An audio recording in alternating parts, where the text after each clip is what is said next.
tight with his notes that he's given. Dickie, morning. Morning, how are you? Matt, we've got the mat professionally done, so every gravestone that is in the place is exactly in the right spot on the mat. So there's no grabbing graves that took place above at the top of Drumcliff. So they're marked now once and for all, so ownership is beginning to come into play. This is the third time we've been involved. We did Drumcliff first. Thanks to Father Tom, he let us into the cathedral last year, and this, like I say, Corovorrin is the third one. My crowd is Clare Root Society. We were formed in 2006. We don't do all graveyards, I want to confirm that. At this stage people think all we do is graveyards because we've done 5 or 6 of them around the town. But we actually do transcriptions as well of births, marriages, we do school records. We do our main thing, we do a talk once a month in winter time. Some of the talks that have gone by is tracing your roots in Australia, tracing your roots in America, DNA, all that stuff we try and go into. This coming year we have some very interesting ones. Imelda Kennedy, believe it or not, Imelda, I coaxed her in to do one on burial customs and graveyards and all that, so she's putting that together at the moment. Okay, we have a doctor coming up from Cork that's still going to give a talk on diseases and people that died in the 19th century. We have something else, we've 5 or 6 very interesting talks this year. So if you want to watch, we meet the second last Thursday, I usually get that wrong, of the month, above in Ennis Town Council. Okay? I don't know if there's no crowd here from the Ennis Town Council now. We'd just like to thank Noel and Jerry Murphy of Ennis Town Council. Now the way we're going to do this, we're going to go around that way and finish up here, and then we're going to go in next door into the Ursuline Convent grounds. Okay? And we'll explain the Ursuline Convent when we get there. Corovorrin is one of 10 burial places in Ennis. Now I quizzed the lads early on, they got to 8, so see can you get to 10? Tonight, I won't ask you. Okay, the area of the graveyard is approximately 0.6 of an acre. Okay, there are 200 graves that we came across that we could record. There are 430 burial records that we could record. Okay, we're going to do approximately 20 fairly quickly here now today because of the time. All the records are on Clare Library site, or will be up on Clare Library site. We tried to get them up before today, but they're not. We basically produce. We have that booklet ourselves, every grave is marked. We also produced a CD with all the graves, which we give it to people who are involved in transcriptions. The last thing is the good news, we need to take no notes. We're progressing very steadily onto the production of a magazine. This magazine we brought out on this graveyard, okay? The cost of it comes out of our own members' fees, so later on if we could make a small donation, it wouldn't be for straight, cover the cost. Okay, to start, so we're going to start right behind you. The first grave is the last grave that probably went in there was Cassiri. Cassiri was from Corovorrin, probably good to him. He was born in 1928. He was born to Patrick Siri and Delia Halna of Corovorrin. He married Maggie Burns from Condy Villas. She's actually in the county hospital at the moment and we wish her well. He was married for 38 years. He had 4 sons and 2 daughters. He worked originally with CIE when he came to town, of course, or when he started out his working career. He went on then to Clare County Council, where he was a painter and he was an auxiliary fire officer. He died just 20th of October 2009, so he is the last one that I'm aware of, unless anyone else was over here recently. He's the last one that came into the graveyard. Okay, the next one then, we thought, sorry, while I have you, there's a grave that resurrected itself yesterday, out of nowhere. We have been over in this place for 12 months, over and back, and this grave came out of nowhere, the one sitting on the ground. There was moss on it. Whatever the winter did, it killed off whatever else was on top of it. So the poor devil wanted to come up and identify himself, and he has identified himself now, and we'll be recording. Eric has his name, there's no date on it. Bobby Kenji. Robert Mead. Bobby Kenji. Yeah, but on the actual flat one is a Mead. Oh, is it? But that's Bobby Kenji. Oh yeah, we know that. Yeah. Yeah, very good. If anyone has anything as we're going along, feel free to come in with A, B or C. We'd appreciate it, okay? But that one came out nowhere. We will record it and put it on our notes. Okay, we'll move on then. Eric, do this. Every now and again we'll be changing direction with Eric. We'll be saying a few words now. It's just not the way.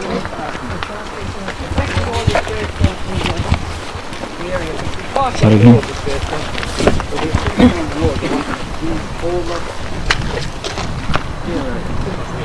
That's the second one. So, Eric will fill you in on this one.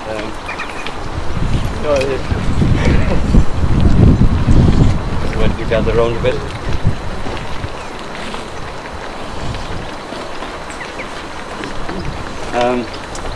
It's very difficult to put an age on the graveyard. People like ourselves in 1904 were going around recording headstones, and there was a headstone here recorded for, here lies the body of William Connell and Maud, his wife, who died on the 15th day of March 1633, I rectify his son Daniel, 1633. Now we did not find anything as old as that. The oldest one we thought for a while was this one, which is dated 1811, but we've since found one on the far corner dated 1810. You know, they're the oldest that we found, but as you walk around the graveyard you obviously feel that there are stones that are covered up that we have not got access to. There's also a number of, there's two vaults. There's the one there behind you with big metal bolts on the wall of it. There's no inscription at all on that. And there's one up the far corner with a brick vaulted roof that has fallen in.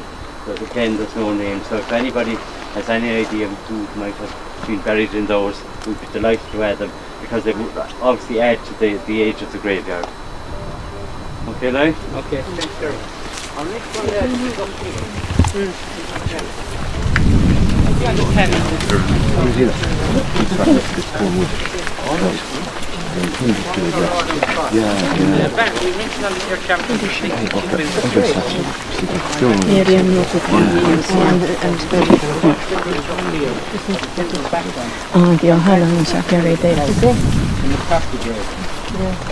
The one with our Lord on the cross.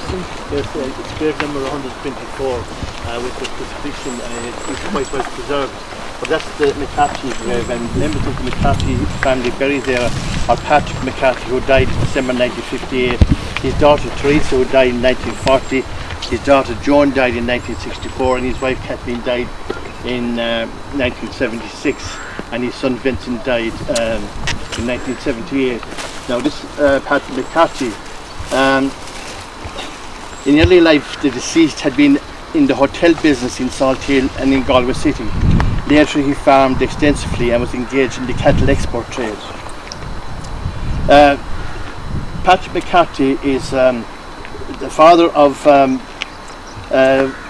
Jack McCarthy, Christy McCarthy, Ignatius McCarthy and Gerald McCarthy, and they in turn, Patrick McCarthy was an enterprising man, as can be seen from moving from the hotel business in Galway to farming and exporting in Clare. His business skills and entrepreneurial spirit was passed on to his family. Some members of the family opened a quarry in Ballybeg in the 50s and later went into building known as the McCarthy Brothers building, which are still operating very successfully today. Another member of the family also built and operated a service station at Kildare Cross. Another member of the family farmed the Tarn McAdam business. Two of his grandchildren, Brian McCarthy of Brian McCarthy Builders and John McCarthy of McCarthy Landscaping Contractors. So they are an enterprising and successful family.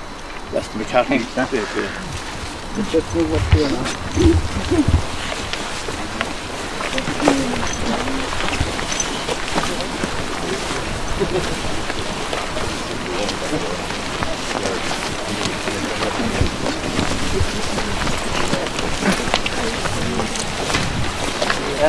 We chose the next one out of the last bank holiday weekend. You'll recall Michael Tierney. Michael Tierney is buried in Drumcliff. Michael goes down as a character of the town of Ennis, right? We picked a character that you'd all know out of the town of Ennis on the next grave, and it's the Galvin grave from the Market Street. Olive is going to tell us about the Galvin grave. Ennis lost another of his great characters in 2005 with the death of Pastor Dodo Galvin from 21 Childers Road, well known and loved by all. Dodo died at the Ennis General Hospital just after being ill for one day. He was a native of Barrack Street and a son of the late John and Nellie Dodo was 69 years when he died, just 1 month following the death of his beloved wife, Biddy. And Biddy in her lifetime left a lasting impression on the local community. Over a period of 20 years she fostered 114 children in her own home, a record that was recognised by the Clare Social Services when they made her a presentation. In Dodo's younger years he was a member of the Boy Scouts. He was associated with Tom Kelly's butcher shop in the market for many years, and later he joined the town council, and he worked in a number of departments, where many tributes were paid to him for his contributions to Ennis. He was also a familiar figure, keeping the streets of Ennis clean with his brush and his cart. He was also well known amongst many of the young people from his days as a school warden at the National School, and Father John Malloy described him best when he said he was a popular, quiet and inoffensive man who always had a smile for everyone. There's two things on Dodo. Dodo's Biddy is buried below in the Protestant church in the market. Is that the funeral? But Dodo, where did Dodo come from? Me being bowled, I asked Dodo one day, where the hell did they get Dodo from? And he told me as a young lad he used to have a Dodo bird that he used to drag along with him as he walked uptown, and that's where he got the name Dodo. Okay?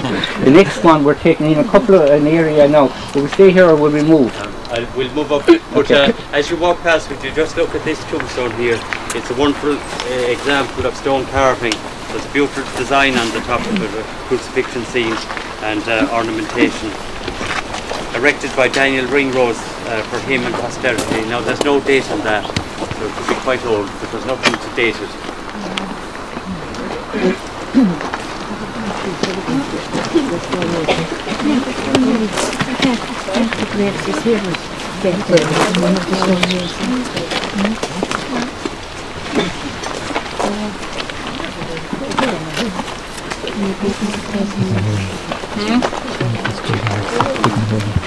Very, very young.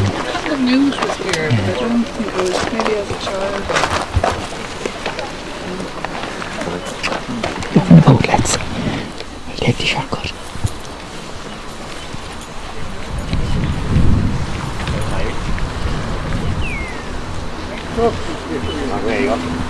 I can respond to so much. Okay, just mention a few of the walls that are visible from here. This one here is a fine stone structure, totally overgrown, but luckily enough the inscription exactly on the roof, on the top of it there, so we were able to read that. It says, of your charity, pray for the souls of Mr. and Mrs. John England of Ennis. The former died July 1855 and the latter died the 11th of July 1855, so they both died in the 1 year. John England lived in Church Street or Abbey Street in Ennis. There's a vault there just behind you. The inscription is facing down south there. It's a fine stone. It says, "Recollect Carrick of Ennis, as a memory of his beloved wife, Catherine Carrick Radius Blake, departed this life on 29th of May 1842, aged 38. Also Mary Blake Alias O'Brien, her mother, died on the 12th of June 1838, aged 68. Her two infant children, Charles died 1835 and Catherine died 1836. The inscription actually is on the face of that. It was covered over with ivy, but we were able to clear it somewhat. Now, the tombstone here is erected by Daniel Carroll in memory of his daughter Margaret, who died in 1847. The Carrolls, there were a number of Carrolls in Ennis who were builders. There was William Carroll who was connected with me. There was a Daniel Carroll and there was a Thomas Carroll. Now whether they were all related or not, I don't know. I've never found a connection. And certainly in the 1840s, around the time of the building the workhouse here, they all competed for the same work, so they certainly weren't, they were in competition to each other. But if you look underneath there, there's a carving of a Carroll crest. It's very finely done and it's worth noting. I think they're the tombstones for here now anyway. Eric, you have the oldest one. Hmm? Oh yeah, sorry, I should mention, we were talking about the oldest grave. We've just found there's another tombstone behind that, it's concealed. It's dated 1810. The you see, you'd wonder at times about the lettering on some of these tombstones. The fact that they have been covered over by grass and by rubbish and that, very often the inscription is perfectly preserved, where some of them that have been exposed to the elements, they've weathered very badly. Now that is one that's, the writing in that is perfectly clear. If the stuff is cleared off, you'd wonder whether it's good or bad to clear up these places. Okay.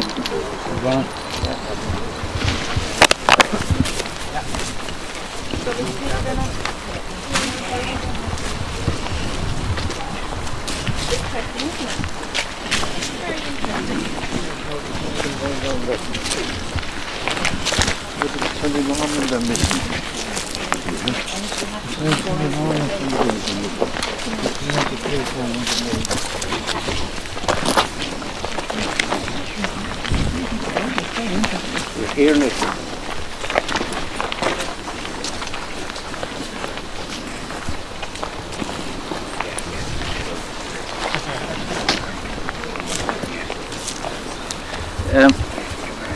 When you get it.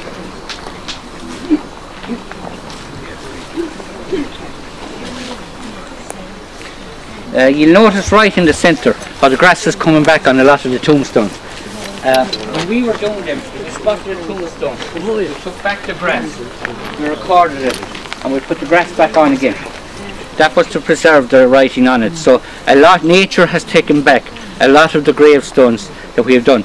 Again, thanks to the Urban Council and in particular Ennis Tidy Towns, they exposed all the gravestones for us at the time. Nature, like I say, has taken back a lot of them.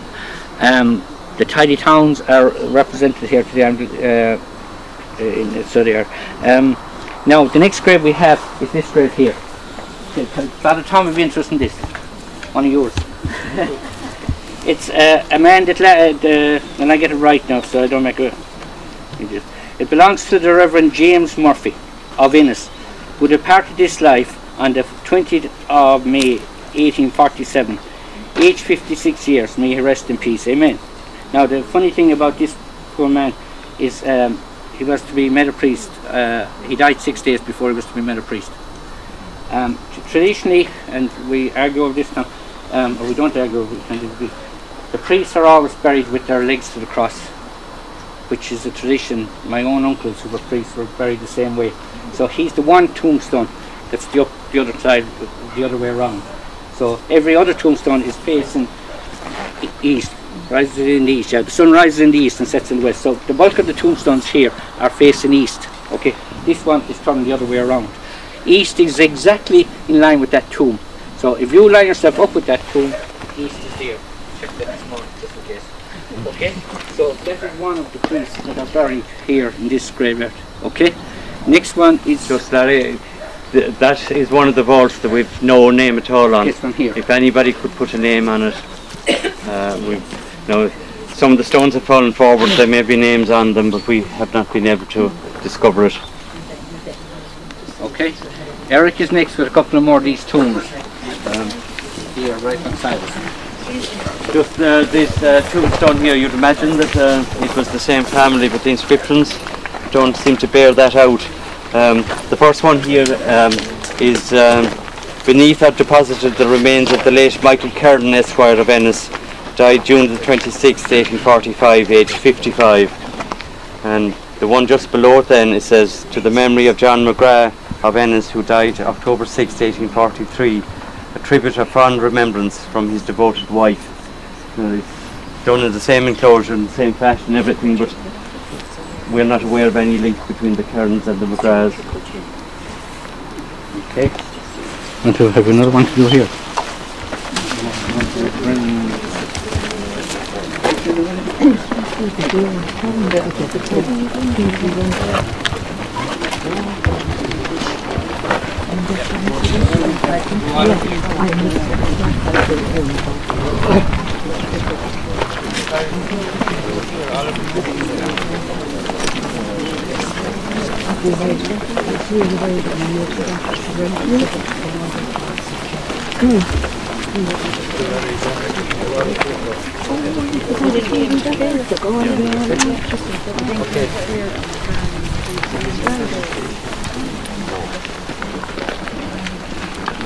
do a couple around here now. Over here. We're fairly booting it. They'll be home for the dinner. All of yours, Nick, we're going to take one of the big merchants in Ennis at one time was the Enrights. They were still there. Jimmy Enright was in O'Connell Street. He's a descendant. Enright's Lane is down off of Parnell Street, near O'Connell Street cake shop. So the Enright grave is just over there. Right there. Such a great event. Yeah.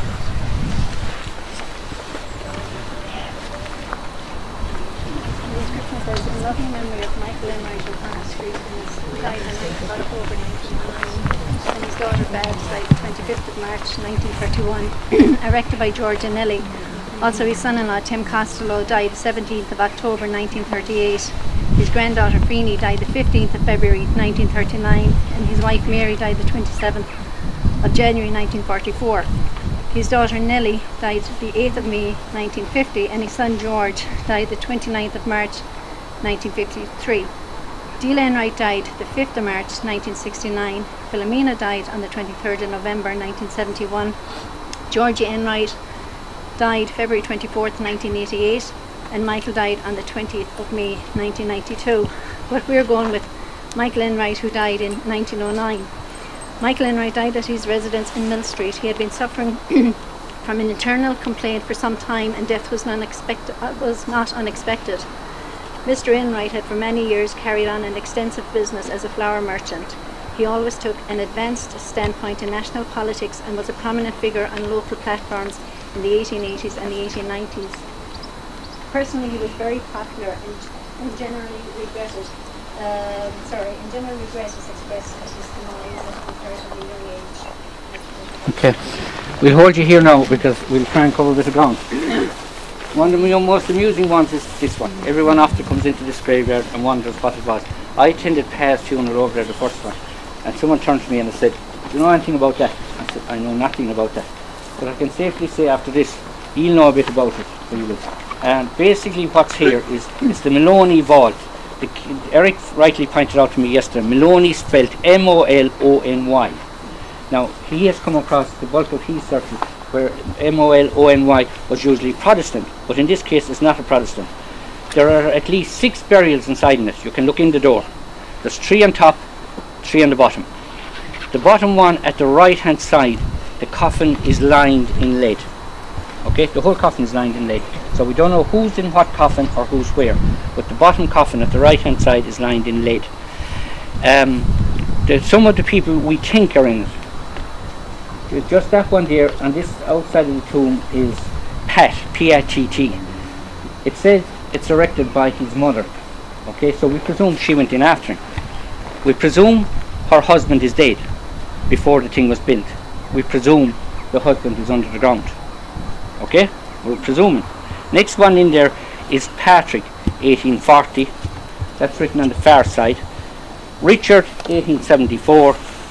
And in the inscription for Richard says, and you'll hear it in a minute, it's by his wife, Mary Maloney.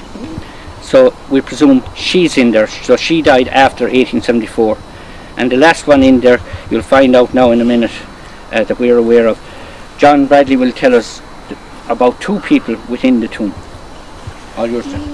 Okay, thanks. The 2 people that I'm going to speak of, first of all, is Richard Maloney, who is mentioned here on this side of the vault. Richard Maloney, who died on the 12th of September 1874, was born in Ennis on the 10th of March 1810. Mr. Maloney was a merchant in Mill Street, and he died in his 64th year.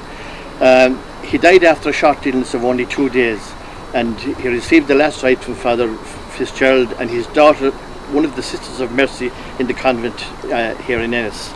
Deceased was prominently connected with the business and commercial interests of the town, and always supported every movement and for the welfare and improvement of the town. Richard Maloney's daughter, referred to as being with him in his death, was Claire Maloney.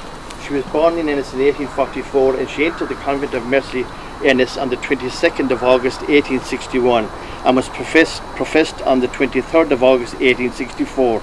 In 1878, she and a group of nuns from Ennis went to New Zealand to found a branch of the Mercy Order there. Sister Clare became Mother Superior of that convent. The group also included her niece Kate Maloney. Just as a point of interest, Richard Maloney was registered as a fellmonger in the 1846 Slater's Index. A fellmonger was a dealer in hides or skins, particularly sheepskins, who might also prepare skins for tanning. The name is derived from the Old English fell, meaning skins, and monger, meaning dealer. Fellmongery is one of the oldest professions in the world, and since ancient times, man has used skins of animals to clothe himself and for making domestic articles. The second person that we're going to speak of is not recorded on the tomb itself, but it's something worth speaking of. Is the Reverend Thomas Maloney, 1812-1893. Thomas Maloney, who died on the 20th of June 1893, was born in Ennis in 1812. At the early age of 14, he went to the Cistercian monastery in Mount St. Bernard in the Alps, then to the Irish College in Rome. Maloney was the first Killaloe student to attend the Irish College after it was reopened in 1826. He was ordained in Rome in 1839. He remained on the teaching staff as a professor until 1846, when he was recalled to Killaloe, first as Bishop Kennedy's secretary and later as curate in Newmarket and Fergus. His next position was Burr in 1851.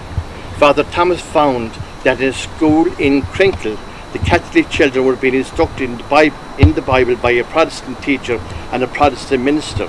When Father Maloney asked the parents to withdraw their children from this instruction, he was debarred by the commanding officer from entering the barracks. Apart from visiting sick Catholics in hospital, Father Maloney was then charged with attempting to persuade the Protestant soldiers and their families to change their religious beliefs. The priest denied these charges and demanded an inquiry. Various other incidents occurred before the government diffused the situation by transferring the major in charge and his regiment to Templemore in 1852, Father Maloney was also transferred from the chaplaincy to join the Archdiocese of Dublin and was appointed to Leixlip by his friend Cardinal Paul Cullen. Father Maloney knew Cullen well because of the time they spent together in Rome. By curious twist of fate, Father Tom Maloney spent a large part of his life in the British Army. He was one of a group of priests who had served as unofficial chaplains to the British Army during the Crimean War. When the government appointed official Catholic chaplains for the first time after the war, he decided to remain in the army. At the time of his retirement in 1878, after which he returned to his native town of Ennis, he had attained the rank equivalent to a lieutenant colonel, the highest possible for a Catholic chaplain in the British Army. Charles Stewart Parnell travelled to Ennis for a Land League meeting on the 19th of September 1880. A crowd estimated 30,000 poured into Ennis for the meeting. So when Parnell and Lycett Finnegan, the local MP, arrived at the unusual hour of 4 a.m, they were escorted through the town by a torchlight procession. While there were at least 11 priests on the platform, Father Tom Maloney attracted particular attention. He was wearing several medals: the Crimean, the Indian Mutiny, the Turkish Medal, a Scandinavian, and a decoration for valour. Later in life, it was difficult for those who saw him for the first time to picture the old clergyman, small in figure but neat and dapper in appearance, as had been a participant in the stirring scenes of Irish history. He died at the residence of his brother-in-law, Mr. James Kinane, Arthur's Row, O'Connell Square. He's buried in the family vault here in Corovorrin. A bit of advertising again. The book that we have there, we have a map actually in the centre of it, or near the centre of it. It is the actual ordnance map. So every grave, every number is on it. At the back of it then we have just the index of the different graves, who's in the different graves, the 400 odd people that are in the different graves. And then the script with regard to what you're hearing here today is the bulk of it is in the booklet as well. Like I say, it's free to all. It'll become a rare item because I think we only published 100. We're holding on to a few of them for our own members because it's their money we're using. So we're letting a couple of them off, and anyone that wants one, feel free. And like I say, the donation won't go astray. Now Eric is over here at a few more graves. So you work your way down to Eric, please.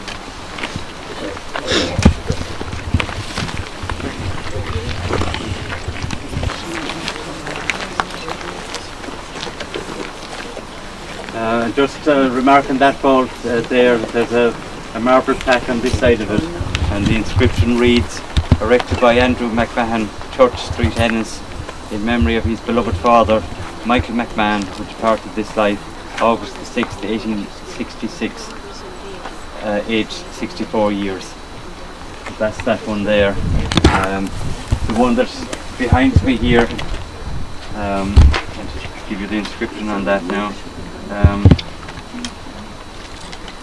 If I have it, Sir. If I have. Now it's sacred to the memory of Muriel O'Brien, alias Quill, who departed this life 18th of July 1832, aged 44. This tomb was erected by her father, Mr. Thomas O'Brien, may she rest in peace. Now, just directly behind it, you can't actually see it, there's a very finely carved stone. There's a picture of the book, Eric. There's a picture of it in the book. When we were doing this last February, we cleared away the bushes and exposed it, but it has grown up since. It says, to the memory of John Brennan, died AD 1857, aged 24, may he rest in peace, erected by his affectionate mother, E. Brennan, to the memory also of Elizabeth Brennan herself. She's also buried in there, who died on the 12th of December 1890, aged 86. So that's one. It's a pity it's not clear, but you'll find it in the book. Yes. You know. That's May Carney's. Yeah. She was the original, no relation of mine. May Carney's hotel over there. Brennan Hotel. Yeah. That's where she's buried. So it is. Okay. Or Patty Bottom's place over there. Okay. You have two more. While we were clearing that, we discovered in there in the back there's a tiny little headstone. It just says IHS Elizabeth O'Brien died August the 6th, 1838. But again, it could be totally overlooked because it's just disappearing into the background. Don't go far here though. We're taking here.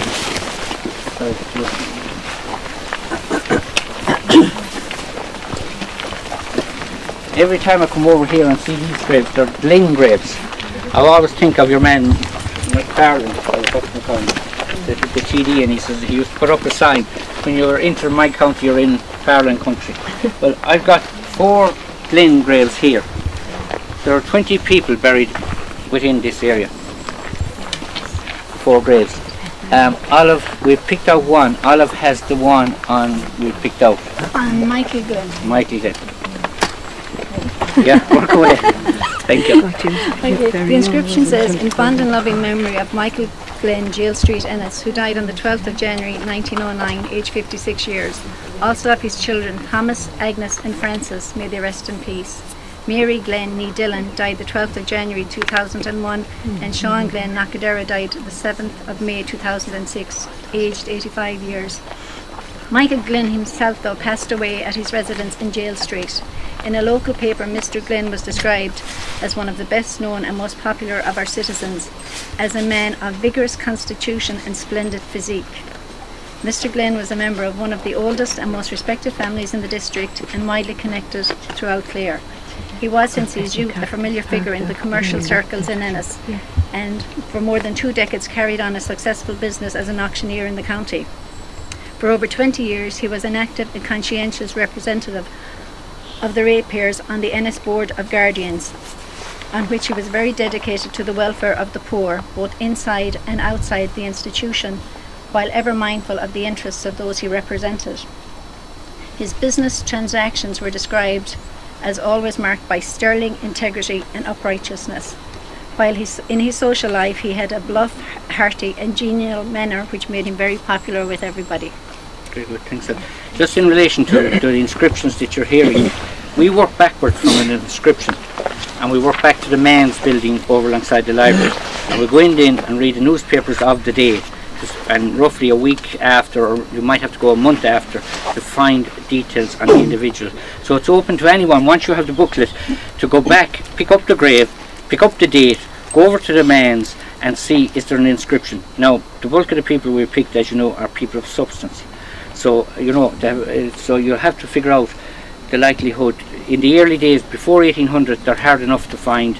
From 1800 up they're getting a bit better. From 1835 to 18 onwards, there is decent inscriptions.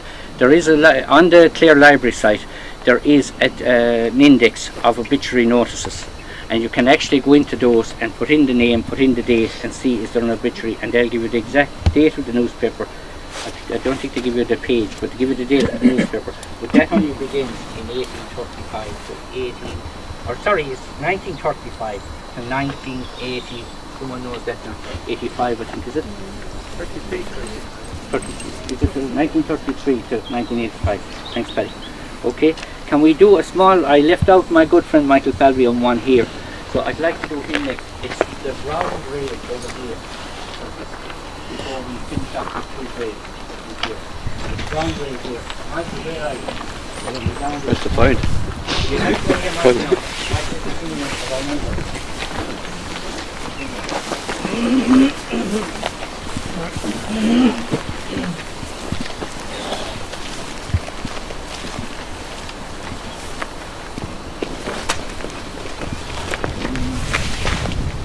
That was.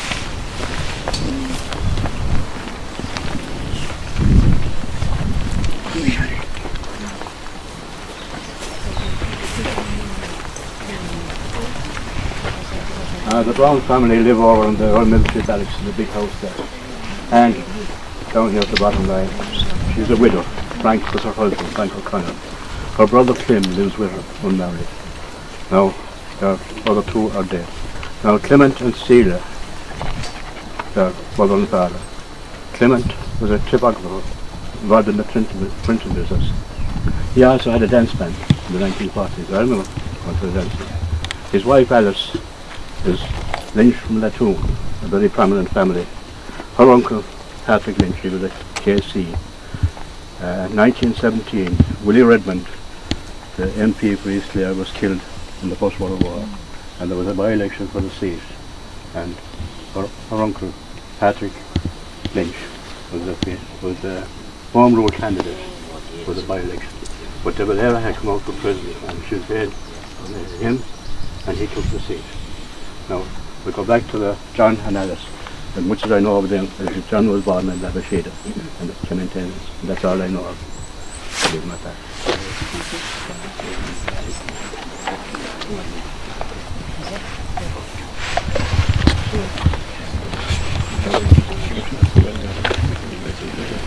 Sorry.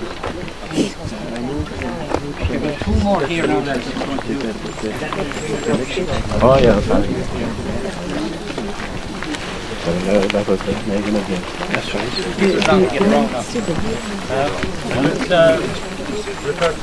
Hello, how are you? There's one behind you there. It's John Ryan for his wife in 1859. The spelling in it isn't perfect. Fine solid stone. One of my great grandfathers was a John Ryan of the Mal Ennis, and I just hope that's the stone. I'm not sure. This one here is an unusual little stone. I'll just read out the inscription or what we could make of it. It's damaged and it's not all there. L. Shinners, aged 35, erected to the memory of John Shinners and his wife, honoured. Their son Richard M. Shinners died aged 15 years. N. Shinners, aged 18 years. Richard Shinners, 1914. His wife Lizzie Shinners died February 1917. It seems to be cast. Seems to be out of concrete, but it's beautifully cast. It's a pity it's broken. The family lived at 8 Market Street, Ennis, and I remember that harness makers. I think by some of the older people might know more about them than I do. But it's a lovely stone, and the writing goes way below the level of the ground there. It's done in reverse, and it's a good example of what you can do with concrete, I think. The last one we picked in the graveyard is to cover a hell of a lot of people in the graveyard. We advertised, we put out a notice after we doing all the gravestones, and we asked, did anyone know anyone else? Got one reply. So the reply I got was from Bridie Murphy. Bridie lives above in Cloughley. That Bridie is her maiden name. She's married to Tom above there in Cloughley. But basically, Bridie said, came over, and Bridie says to me, my people are over there. So I said, right, show me where your people are and we'll record it. So Bridie came over and she said, my people are there. Okay, so I'm intentionally pointing out that because there are many people around the graveyard in places like that. Bridie is a sister of Christy Murphy. Christy Murphy was the scout leader here in Ennis from Hermitage. Christy's mother name was Agnes Wimms. Okay, the family grave is there is Wim, W-Y-M-M-E. Okay, so Agnes is not buried there. She's probably buried above with the Murphy family above in Drumcliff. But her parents, Walter Wim and Mary Lynch, are more than likely there, and there's one of the two or three of her children also buried there. So we've recorded that the Wim family, that's their grave. So anyone that wants to come forward at any stage and identify graves, please feel free and we'll mark them. Okay? We now proceed to the Ursuline Convent. Okay, go on to this side of the country. Okay, so we'll go further up before we have a map of the Ursuline, the layout of it, the house, the whole lot, so, and we have Corovorrin graveyard shown here as well, so it'll give you an idea later on, but we'll proceed up now to the actual ground. How are you? Different house. That's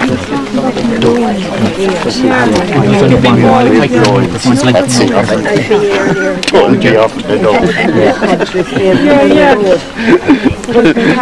We're blowing.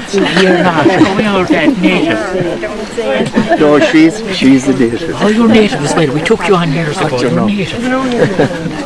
Brian Quinlivan lives in Limerick, you know, he plays golf and we're chats about it. So, yeah. His mother is a native, but his father came in from Kilnamone, and she was good country. Kilnamone, you're out there. Quinlivan. No, not Sean. No, it was Brian. Sure, Tom was his father. You remember him in the market, but Tom was at the old Quinns. And Quinlivan,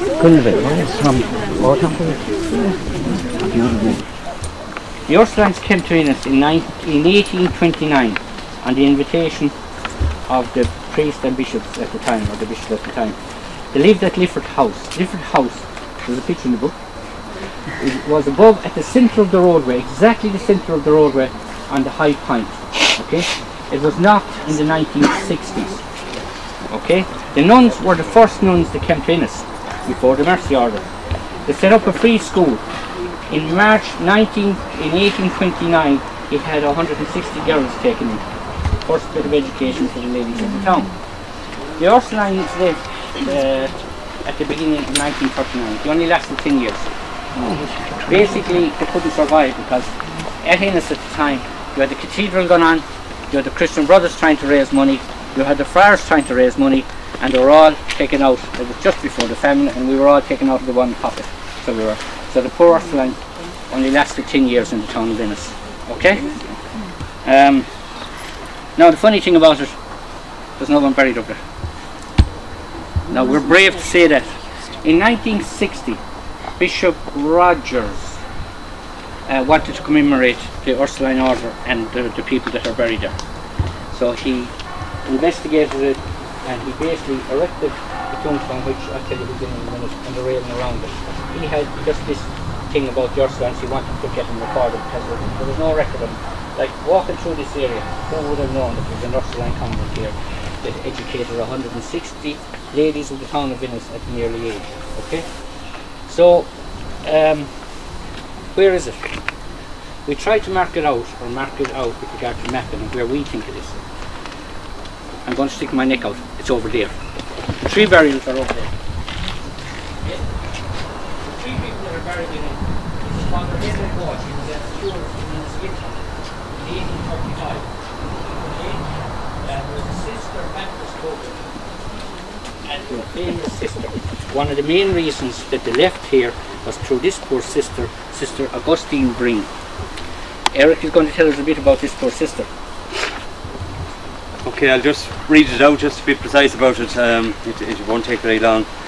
Bridget, daughter of James Breen of Kilfidan Parish, became a boarder in the convent school. After some time she wanted to become an Ursuline nun, a course of action which her father strongly opposed. One night in February 1831, Bridget left home and walked the 17 miles to the convent.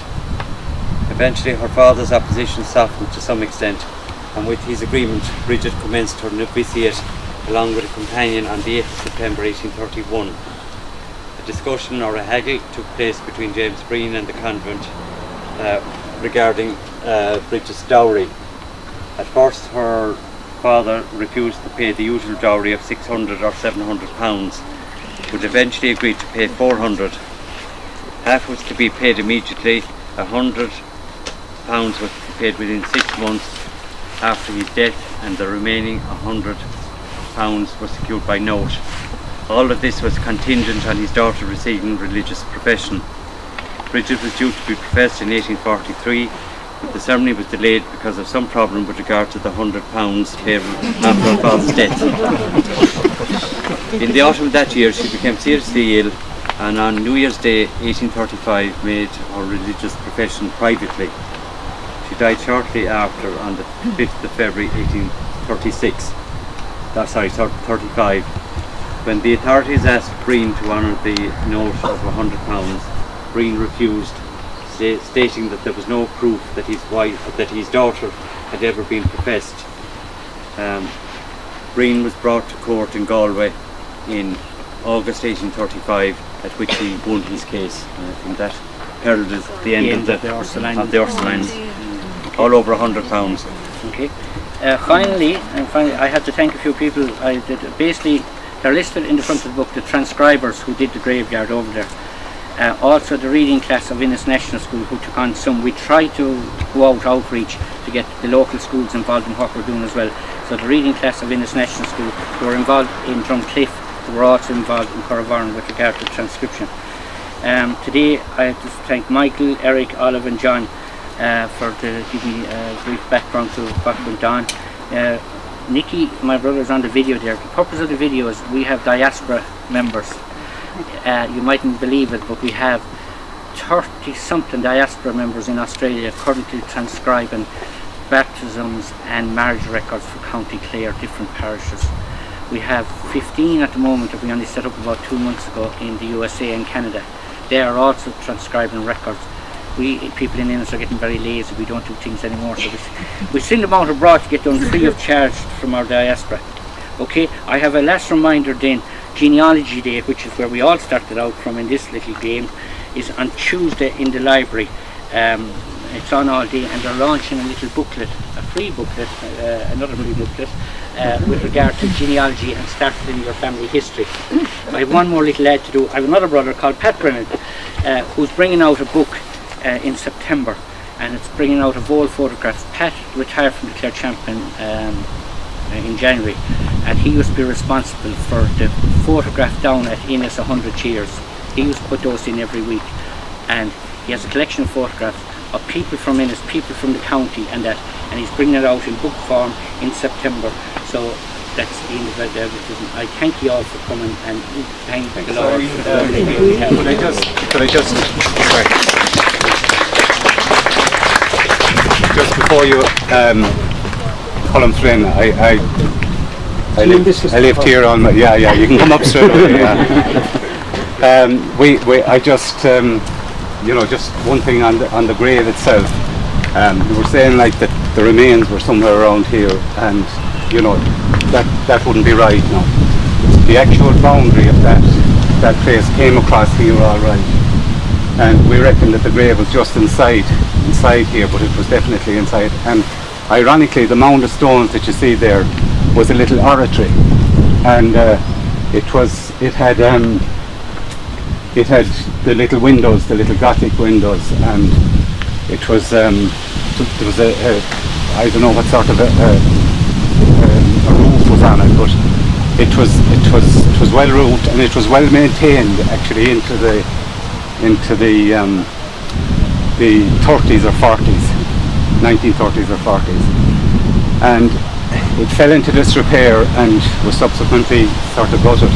But in our time as young fellas, we were the only house here. I was born just up there 100 yards, and we were actually the only house between St. Joseph's and Our Lady's, and literally between the Gart Road and Corovorrin at the time. So we kind of knew the little bit smackings of history, or you know, that were in it. But that place, that little oratory, we always thought it was haunted. Yeah. You know, and you heard these, and there were nuns in St. Joseph's who were the Sisters of Mercy, and there was a Sister Therese who was sitting on. She had a tremendous reverence here, and she had a day in the year, I think it was the 15th of August for all the world, and she'd organise her little prayer session and everything, and there was a crowd used to come, a lot of people used to come from time to time praying, and as I said, there was a great reverence, and they were aware of the burials here, but didn't know where it was. So it was the initiative of the bishop actually that put the monument there. But ironically, there was just one little factor. Around 1956, maybe 55, 56, an itinerant family, traveller family, moved in here, and all they had was canvas and one of the round caravans. And I think there was something like 12 of them in family, and a mother and father. They were a lovely family, you know, the McCarthys.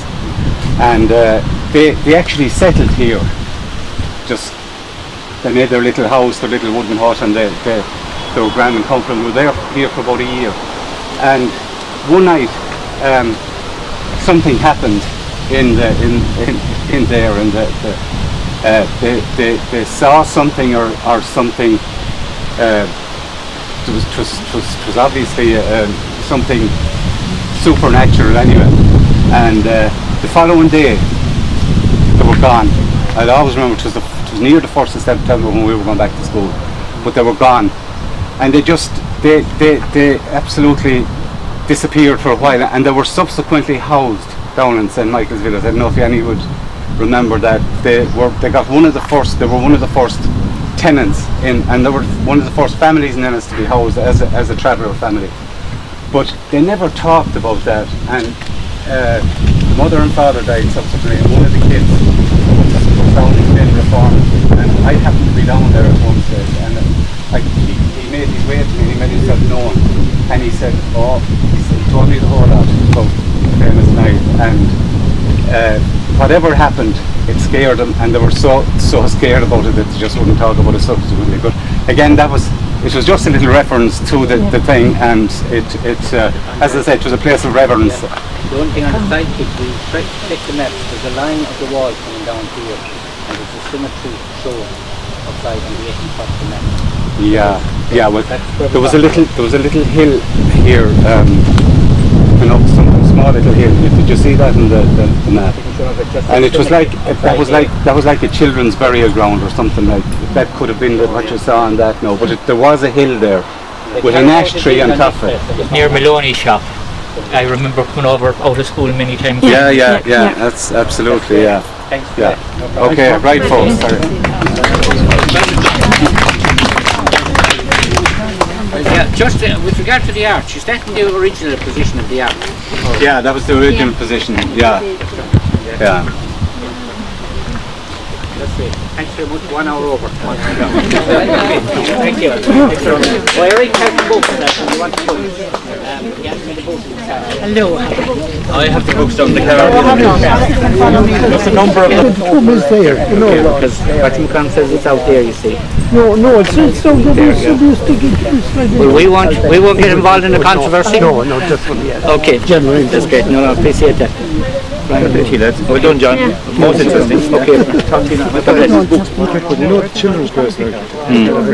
His grandfather's sister she died like after 10 hours or whatever. Where would you find out more about those graves or whatever? Left them were buried outside the wall. Because if they were I know the graves and stuff like that, and the grave is even on the 1840 ordnance map as well, like so. But there's no record of it. What? There's no record of it. You've just, what you know now is all you know, no one else knows. Do you know what I mean? There is no record. Yeah, no, I saw it. I went to the site, you know, there's nothing there. There's no record. Unless what year was it? 1840? I saw, no, she was buried in 19 or something or whatever, 1905 or 10 or whatever, but it was, you know. It's not. Which grave? My grandparents' grave. You know it over there? Okay. I do. And my aunt and uncle. And O'Donnell grave, is it, or what's it? No, what is it? A Kelly grave. Kelly grave. Do you want to go over and show it to me? I do. Okay, I'll go over there. I'll be mad. Patrick Kelly, my grandfather. Okay. His wife, Hannah Kelly, nee O'Brien. My uncle Jack. Jack Kelly. Yeah. And my auntie Florrie, she was 19. Florrie is short for what? I don't know, but Okay. yeah, but she was married in 1950 something anyway while I was there. 1950 so something. Okay. And you have no more dates for the rest of them for Patrick or Hannah? No, but he was still alive when I was about 5 years old, which would make it 39 or 40.